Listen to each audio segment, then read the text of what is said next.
Nalilito ka na rin ba sa mga ginagamit na salita na may kilalaman sa eleksyon? Huh? Pero, ano nga ba muna ang eleksyon? Ito ang karapatan nating madlang people na bumoto ng mga deserving para tumayong leader ng bansa. Under the 1987 Constitution of the Republic of the Philippines, Article 5. Kaya naman mga ka-genius, sapat na ba ang inyong kaalaman sa midterm elections ngayong May 12? Okay na to. Kung hindi pa, we got you, ka-genius! Para makaboto, kailangan mo munang alamin ang iyong presinto. Kalalaya mo pa lang, nakulong ka na naman. Huy! Hindi ganyang presinto. Paano masabi? Ang polling precinct ay yung destination mo para gawin ang pagboto. Gets mo ba?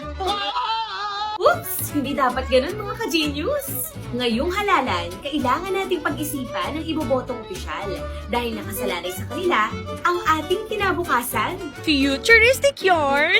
Kaya naman tignan at basahin ng maigi ang mga pangalang nakasulat sa balota. Feel like we blink twice, Very wrong yung mga sasobra ang isa shade sa balota, ha? Matapos sundin ang tamang proseso ng pagboto, very good ka bilang isa sa 68.6 million registered voters ngayong 2025. Kaya naman may ilalagay sa daliri mo. Hindi ganyan! Indelible ink kasi ang ilalagay sa daliri mo as proof. Disclaimer lang, hindi ito madaling mabura o matanggal katulad ng feelings ng ex mo.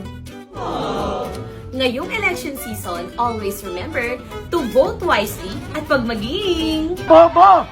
Kaya mga ka-genius, abangan ang iba pang kaabang-abang na election information sa Eleksyonaryo may Genius. No more, vote better! Genius Caster Camille Pereira, reporting for Genius. Real news on the go. Genius!